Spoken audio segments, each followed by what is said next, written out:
What are you building? This is part 2 of our 3-step world domination project. What if that's wrong? Data is not reliable, ever. Building the credibility is so crucial. Tell me what you're going to do it, and then tell me that you did it.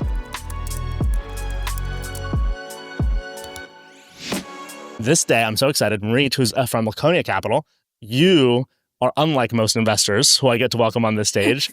Most investors, if you don't know this, you will after I say it, venture investors don't prepare for the meetings. They don't read the deck. And so you're a unique investor, as we were talking about, in that you maybe take a different approach. And I think that's going to be an interesting lens. So introduce us both thematically to who you are, but also in the behavior.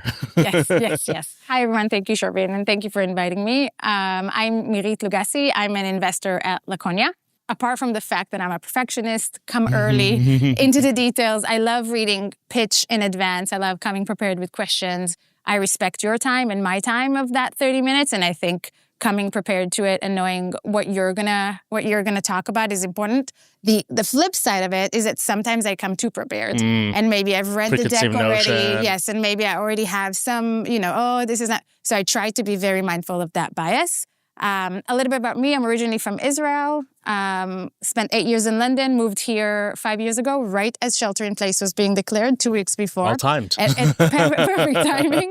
And as I mentioned, before becoming an investor, I was an operator. I scaled companies in fintech. I started my career in capital markets. And today at Laconia, we're what I call an intentional investor. That's it. I'm also a lawyer. Just add that there. If anyone needs any legal advice. No, I love it. I think the context of, you not being someone who typically goes in unprepared will be interesting because I do think the ways that most investors are reading this is as they would in a meeting. Yes. You will be getting it more cold than usual. The thing that I think about right now when it comes to early stage pitches, there's this, there's probably going to be an AI startup or there's going to be people who are in a tar pit idea that's been done 1,000 times before. And I think venture in general is a little bit exhausted, both also hit as an industry. Any tips that come to mind for you? Anything that you felt recently talking to a founder where you go, it's the same thing, like you're not creating new material out of nothing, but still somehow you broke out? Yeah. Well, first of all, I'll start by saying that I think founders, you included, are incredible and brave, right? Like I was an operator and not a founder, and I get to meet founders all day, every day, and I get inspired by them because they're doing the tough thing. And what we need right now is to continue doing the tough thing. I left a highly paying job at a very good industry twice because I want to do the tough thing, which is increase diversity in this space. This is the time to speak up, and this is the time to do the hard thing. So I'm doing it the way I can, and I'm excited to see what these folks are doing. And I think this is how you stand up. I think your authentic self and your mission and your vision has to come through. A lot of what we do at Pre-Seed and Seed is what you do with job seekers. It is a hiring decision. Yes, maybe I've seen AI written on a deck 60 times this week, but I haven't seen it the way you say it. Why are you solving this problem? And there's always a reason behind it. It's so much down to the founder themselves and their vision coming through. With that in mind, I'm super excited for those who haven't seen how it works. They're going to sit in that seat. They're going to give their minute pitch with that microphone. A light will turn orange and red to tell them when their time is up, and I'll also interrupt them, and then we'll give them feedback. So what I want to know, you guys ready? Yeah. Mirit, are you ready? I'm ready. The round of applause. Founder number 1. What's your name? I go by Saps, but my full name is Saptarshi. And Saps' second time on this stage. I'm super excited. I'll say the name of his company is Airboxr, if it is still about Airboxr today, yes? Yes. Saps was on episode 2, 3, or 4 in the old office. One of those. Wow. Yeah. And you also had this pitch that we turned into some short form that I've watched so much. So your pitch I have in my head a little bit more than usual because it was one of the first ones where we were because Airboxr, as you'll get into, being a product that had some SaaS features that we wanted to test, how do we explain a more B2B style thing in a short form that's going to be compelling versus some of the consumer ideas. So again, it's in my head. Shall we share the disclaimer that we know each other as well? Too. A pitch or socially or how else? Yeah, I mean, I pitched to you, I think, quite some time back. It's been 6-7 months around maybe. The same time then, ish. A long time ago. It's part of the mentor office hours, right? So it was also as a feedback. This is going to be fun. So this is actually really interesting. So you're going to see a second pitch. I don't know about why or what's happened since. Do you know more? No, Fantastic. I don't. So this I'm is going to be a kind of like and this happens in venture. Early stage founders, either the fundraise might not go as they plan, or they might do it very short fundraise, decide to retool and come back, or a variety of reasons. Might pivot. Yeah. So this will be something for everyone to learn from. Are you ready? Yes, I'm ready. So, with no further ado, you're going to have a minute. What are you building? Our hypothesis is that AI is going to be running your business for you very soon. And if you think about how businesses are run, like you have a lot of data from the last few years of your business. Based on that, you identify what it is telling you to do, and then you go do it. Right? So this is what we do. We are doing the first two parts of this process today. So Airboxr, it automatically pulls data from all of your data sources, combines them together into very specific reports and analysis that help you answer a very specific question, like how do I increase my profits? How do I increase my revenue? How do I engage my customers better? And all of those answers are in your data. So we pull the data, we automatically identify those answers, and we deliver those answers into your Google spreadsheets, because that's where all data ends up anyway. And then we tell you what to do. So this is a new part that that was a major change on our part. This is me guesstimating about a minute, or am I wrong? Okay, that was a minute. All right, round of applause. Right. We're having a little bit of timer issues. So that was about a minute. We'll see exactly what winds up being in post. Okay, so you want to finish that thought a little bit? That's the second part that we focused on. What we learned since the last conversation was that people wanted to look at data, but they also wanted us to tell them what to do once they saw the data, right? And for the most part, it was me being the AI telling them what to do. This is what your data is telling you, right? So now we've fine-tuned our model to be able to answer that right within our platform itself, without them needing to talk to a real person on the other end. So that's the main thing. This is part 2 of our 3-step world domination project. Part 3 is, once we tell you what to do, we might as well just do it for you as well, right? So if I'm saying that, hey, these are your top 100 customers that you should focus on engaging, why don't we just send them to Klaviyo, or send them create a new audience on Facebook, do whatever else? We will do all of that for you as well. So that's the overall plan. And was that into an Excel, or you said to your own platform? Where do I see the inputs, the outputs?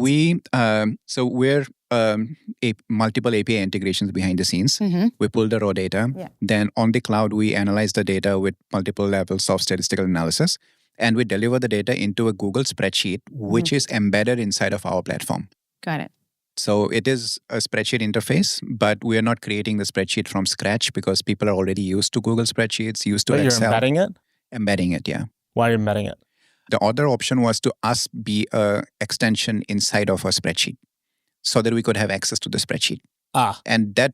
Was this true last time? Was it an embed last time? It was still an embed last time. You maybe didn't say it last time. I have a thought, if you don't mind. Yeah, please. So you pitched to me and Jenny the first time, and I remember back then that there was the line you had around like, this would go to where you already are, and most people are in Excel or Sheets, is what was the way you put it. It's like, you live there, so might as well. That's when I didn't realize it was an embed. I thought you were literally sending it maybe through an extension to their Google Drive. I don't know if that's a problem or not, but I'm having the same reaction overall. You are a personable person. You're a good communicator overall, like just like last time. And the product makes high level sense. Yeah. Where I'm falling into the same pattern is it's a competitive spot. Mm-hmm. You're answering a little bit more of the so what that happens at the end of this.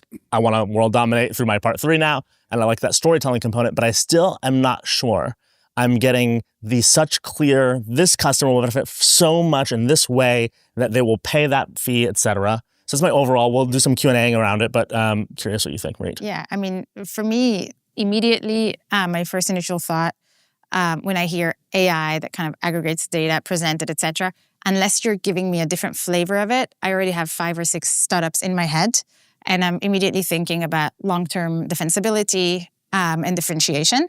And I think the way to combat that, because there's no way around it, right? A bunch of you guys are going to create that for different use cases. So I think, to Sherveen's point, what I don't hear from this is I would love to start with a problem and a solution. And the solution could be this AI that aggregates everything and presents it in my Excel spreadsheet. But I'm not hearing a problem. And I think that's a common thread that I'm seeing with founders building, particularly in AI. It's kind of like, we figured out this cool application and this is what I have. And I'm like, great, but who's going to buy it? And I'm sure you thought about it. So we started with back when we started, AI couldn't be something we could plug in as well. So that obviously came a bit later. Of course. But our core product problem is that business leaders need data to make decisions, but they are not analysts. Right? They don't know what to do with the data to arrive at something that will help them make that decision. And for them, data means spreadsheets. So for them, data does not mean a database, a SQL interface, and all those things. So, and right Can now... I pause you? Because where you're going is clear. It's funny, I'm remembering, and I don't think I remember this the first time. There's a founder I coach, and I've coached for several years, and he's on a new startup that's very compelling and very unique. He was for a while on a more primitive version of what you're building. Yours is more compelling for a variety of reasons, but it was a more primitive version targeting, and the reason I wanted to pause you, because you're saying some of the same things he did. And he was targeting a sub-industry with someone, he's a CTO coming out of FANG. Then he had partnered with this co-founder who's a marketer or an analyst by background, I can't remember exactly. And then it was targeting these mid-market commerce, have a store, might have some e-commerce. And some of the same, to them it's spreadsheets and they don't know what to do with it and they don't have the time. And then I pointed out, you're convincing me in ways that they will continue not to. In other words, they get away with it today. And when you interrogate what I mean there, what I mean is there are these founders and they could afford some folk to try to solve this problem who don't look at spreadsheets the same way, let's say a SaaS company does to optimize, or maybe a social company might for an algorithm. And you're saying, I think the right thing intellectually of they have the data, if only they could use the data. And okay, hold on, if we could tell them what to do with the data. And then I go, what if that's wrong? What if actually they don't want to? There's too many low-hanging fruits in their businesses. Yeah. And I actually was coaching some UX people the other day and saying your job as UX person is to convince people who've never, because UX only exists at FANG and other places who can afford budget, that you're valuable. It's actually quite hard because they don't need to. No one needs to solve UX through UX departments to have $1 billion company. It's a part of everyone's function. I'm having some of that from this answer. It's not a bad answer, right? Again, like everything from you, I'm compelled by you saying it. But then when I interrogate the truth in my head, and I try to go let me not like him as a person, then I go, I can play with this a little too much by myself. Now that's just pitch feed. I don't know how you solve that again. This is one of the things this is the sort of pitch where I usually on here, there's a narrative, something that's going on. I wonder if that's it too, actually, in your B2B investor, Mirit. So I'm going to say something here, these sorts of founders might just need to make more progress for their pitch to get more formation because they won't, like somebody who has a UX innovation, just convince us from a pitch. I think it's also maybe a little bit more market insight, right? The problem right now is it stands as generic. Even if you kind of continued on to telling me that business owners have an issue with, that's still too generic, right? If you were to tell me that CPG companies have an average, millions lines of data, and they take 2 weeks to analyze which new CPG product to go, then at least that gives me something to stick my teeth to. To add on to that, and we've created a button that with no other intervention. So this is the other problem. No, and this is where I think is part of your part 3, but you should be even more stark about. Yeah. With no other intervention, everyone has let's use the CPG example. They have a cart, they have a cart opportunity. For those who don't know, cart optimization, right? Can I get you to add more to your cart before you check out is a huge subfield in kind of conversion and e-commerce optimization. And you've come up with a way of hey, automatically you're going to press a button and your uplift's going to be there and you're going to get a ROAS that's better and you're going to get this that's better. You are maybe a little, and I usually don't give this advice because I like more honest workflows and founders who are a little bit not too salesy. But you might need to tell that story of we're building towards this button. Yeah. Then you rewind and you say, here's what it is today. And that way I'm more into this button and because that's not going to happen today. It's not a button. You did my pitch for me. So this is exactly what we have that button now. Okay. So if you connect your store to our platform and one of the questions or templates or zaps or whatever, right, is, okay, I want to build bundles on my website, which will help me increase my AOV. Oh, wow. And you click a button and it will run something called a market basket analysis. It will tell you that these pairs go together. Why didn't we start there? By the way, I'm remembering, this is funny for me to bring up what you said, market basket analysis. And literally in my head, I'm rewinding to you saying market basket analysis and I didn't hear you that first time. And I was like, wait, what did you say? And literally I'm playing your first pitch. There's a long-ass methodology called market basket analysis. I just zoned way out. So, Sorry, I stopped. but you were right. Why didn't we hear that? And not only the market basket, you called it a Zap. The integration. Now suddenly I'm imagining, is it Zapier or Zapier? I don't know. But Zapier. Is it Zapier? That's how they say it? Okay. It came from Hapier, apparently. That's why it's Zapier. What's Hapier? Happier. Oh, Happier. But then it can't be a Zap, right? It has to be a Zape. So that got me thinking, even if you don't solve the problems just through the button, the idea of the button was a UX innovation you haven't talked about, right? Yeah. And so now I want to go, we both had like a visceral reaction to this. And part of it was the funny thing in my head, but it was to you making that workflow comparison. Yeah. That was really interesting. For the second time, we should pause here, but I think you need to lean in. Yeah. And again, should I keep it in that first minute? Yeah, and I think you need to have that pitch where you start with the hotness and rewind. Yeah, and like the problem that you're solving, and then how you get there. I came into this thinking you're going to dump data into my Excel, but you just told me that you're actually going to do an analysis about my baskets and going to be able to build a button to solve me that. So that's tremendously different. Yeah. And that's also a lot of what's different from a Zapier, whatever. They need to figure that out. But the challenge with that sort of company doing stuff like this, I use those tools, and I know that the workflows around them, they're not going to solve anything for you. They're not trying to think for you. It sounds like you're going to do more of the thinking, and it's somewhat because you're subspecializing. Yeah, that's very compelling. So again, if you rewind that story and reposition it, it's I'm going to have the button. Then I'm going to make some comparison. I'm being you in this case. I'm going to make some comparison to the Zapier workflow. Then I'm going to go to today. And you might still have the button today, but you still are going to need to explain more of how it works. Yeah. But that I think would be a compelling pitch. Perfect. Thanks for sharing as always. See you again. Great to see you. Thank you so much.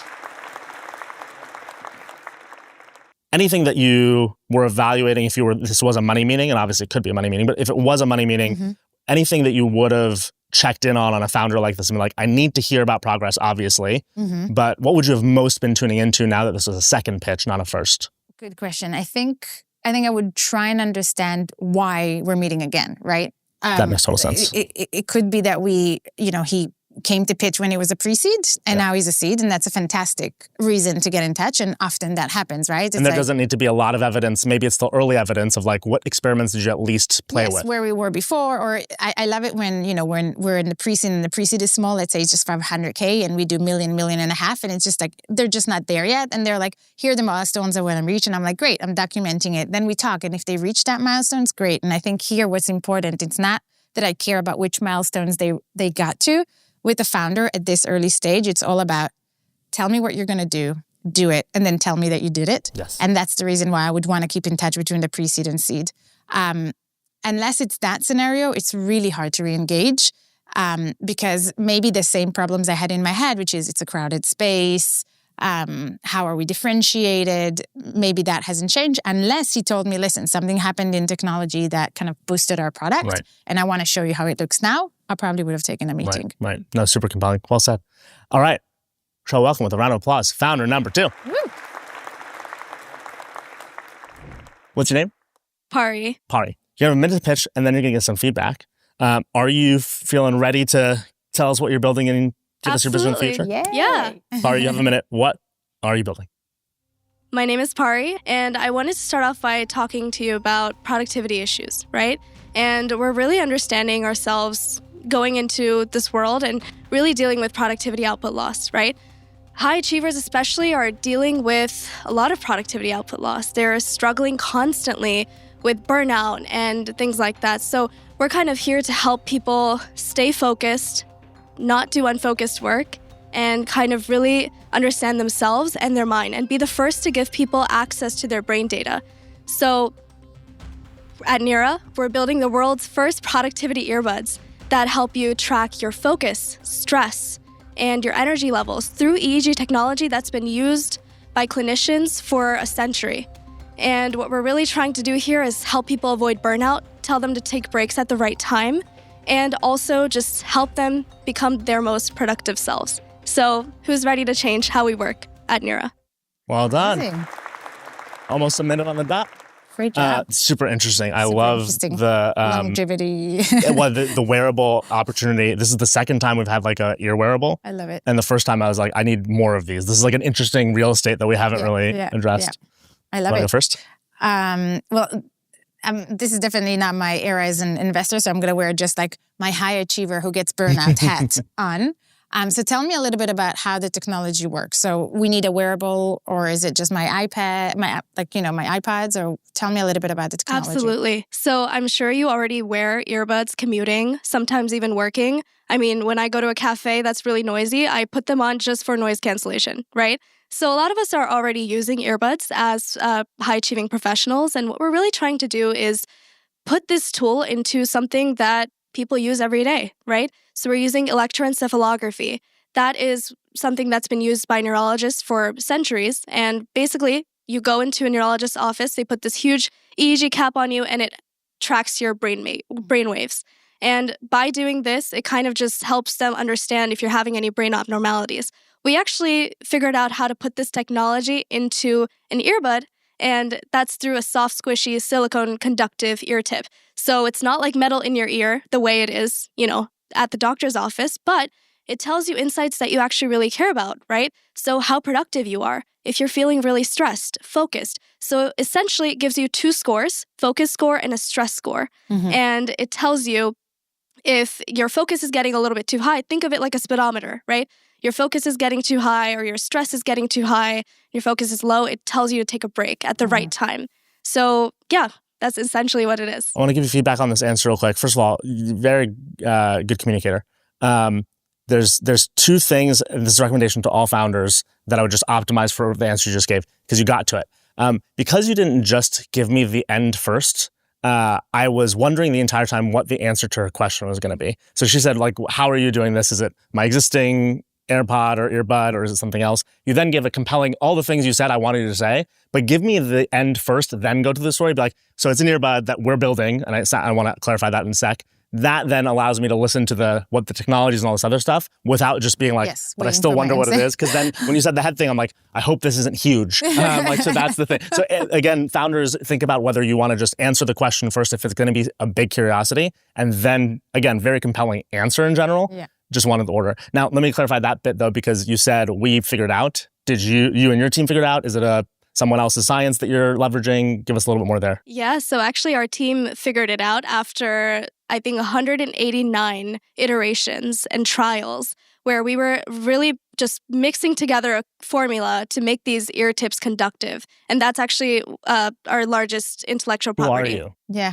Who am I? Let me ask that question differently. When you answer that way, I go like, your team is running these trials and these tests. I'm going, are you a scientist? Did you do this because you have such a big idea and somehow you had the funds and the means? So how did you get to this testing around this? Yeah, so I've done a lot. I'm a medical device innovator and have, passed legislation in protecting youth with eating disorders. So lots of work with policy, and kind of just led me to start this company where I saw my dad struggle with epilepsy for many, many years. And I just wanted to build something for him that would get him to the hospital in time. So my background really is in molecular biology, and kind of use that to build a technology for the brain and, connecting all of the dots to, I guess, help my dad. And now we kind of shifted to the productivity wearable space, which is kind of a lower hanging. The team right now comprised of other medical device innovators. We have scientists, neurologists. Is it incorporated? Yes, startup. So let me give you some feedback again. Good answers in general. You have all the ingredients. Also, I'm very compelled. She's also like a micro. Like she's like the smartest person in this room. Exactly. Much more qualified than we are. Exactly.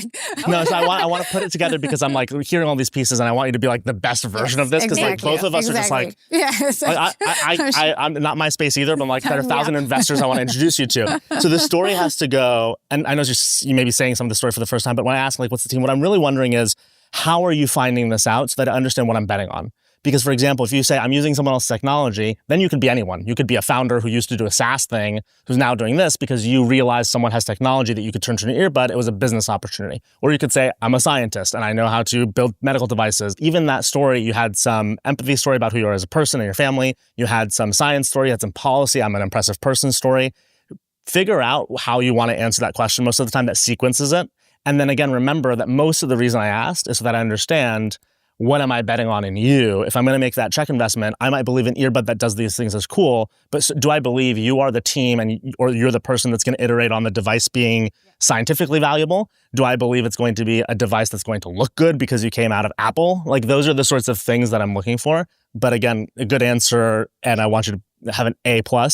So there's... And I wonder if, as part of the 1-minute pitch, you should say, hi, I am, and immediately say, I am a device innovator by training who has assembled a team of, bioengineers, and this is what we're doing.